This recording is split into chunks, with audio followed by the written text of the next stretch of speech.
एक समय की बात है। भगवान गौतम बुद्ध अपने शिष्यों के साथ बैठे हुए थे और उन्हें उपदेश दे रहे थे। तब उन्होंने अपने शिष्यों से कहा, क्रोध इंसान का सबसे बड़ा दुश्मन है। क्रोध करने वाला व्यक्ति खुद की हानि पहुंचाता है, लेकिन दूसरों को भी हानि पहुंचाता है। वह प्रतिशोध की आग में जलता है और अपने जीवन को बर्बाद करता है। उनके उपदेश खत्म हो जाने के बाद उनके शिष्यों में से एक शिष्य खड़ा होता है और उनसे बोलता है, तू एक ढोंगी है। तेरी बातें मनुष्य के रहन सहन से विपरीत है। तू तू जो भी कहता है उसे अपने जीवन में अनुसरण नहीं करता और दूसरों को यह सब करने को कहता है। जब उसका यह शिष्य गौतम बुद्ध को उल्टी सीधी बातें कह रहा होता है, तब गौतम बुद्ध ने कोई प्रतिक्रिया नहीं दी और शांत बैठे रहे। लेकिन ऐसे में वह व्यक्ति और भी ज़्यादा गुस्सा होने गया और गुस्से में आकर उसने गौतम बुद्ध के मुंह पर थूक दिया। इसके बाद भी गौतम बुद्ध को गुस्सा नहीं आया और वे शांत रहे। उन्होंने अपने चेहरे से थूक को पोंछ दिया और वहाँ चुपचाप बैठ गए। यह सब देखकर उस शिष्य को समझ नहीं आया कि वह आगे क्या करे। गुस्से में आकर वह उस जगह को छोड़कर चला गया और अगले दिन अपने घर पहुंचा। जैसे ही वह अपने घर पहुंचा, तब तक उसका दिमाग शांत हो चुका था। दिमाग के शांत होते ही उसे इस बात का एहसास हुआ कि उससे कितनी बड़ी गलती हो गई।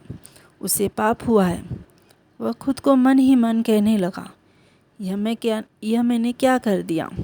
मैंने गौतम बुद्ध का अपमान कर दिया। ऐसे पाप मैं कैसे कर सकता हूँ। मैंने बहुत बड़ी गलती कर दी। मुझे जाकर उनसे माफ़ी मांगनी चाहिए। यह सोचकर वह तुरंत गौतम बुद्ध के पास चला गया, लेकिन तब तक गौतम बुद्ध उस स्थान पर नहीं थे।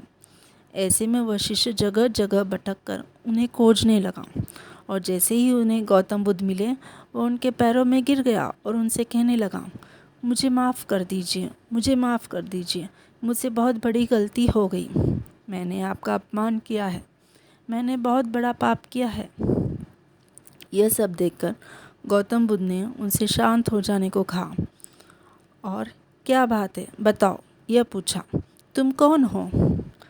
गौतम बुद्ध के यह पूछने पर वह शिष्य चौंक गया। वह सोचने लगा, गौतम बुद्ध मुझे कैसे भूल सकते हैं। मैंने तो उनका अपमान किया है।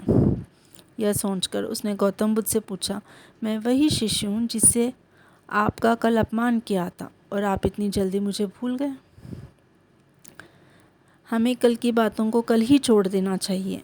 वह अच्छा हो या बुरा हो, उसके बारे में बार बार विचार नहीं करना चाहिए। मैं बीती हुई बातों को पीछे छोड़कर आगे चलता हूँ और ऐसे ही हम सबको भी करना चाहिए। महात्मा बुद्ध ने अपने शिष्य से कहा। महात्मा बुद्ध की यह सब बात सुनकर वह शिष्य और भी ज़्यादा प्रभावित हुआ और उनसे बोला, मैं आज से आपकी हर बात का माना करूँगा और सुखी जीवन बिताऊँगा और क्रोध नहीं करूँगा। इस कहानी से हमें यह सीख मिलती है कि क्रोध करना इंसान के लिए सबसे खतरनाक है।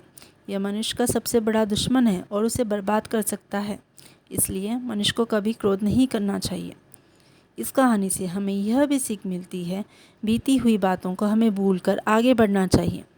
अगर कोई मनुष्य अपनी बीती हुई बातों पर ज़्यादा ध्यान देता है और उसका ध्यान पूरी तरह से भूतकाल में ही लगा होता है, तब वह मनुष्य आगे बढ़ने की ओर विचार नहीं कर पाता। इसलिए हमेशा पुरानी बातों को छोड़कर आगे बढ़ना चाहिए।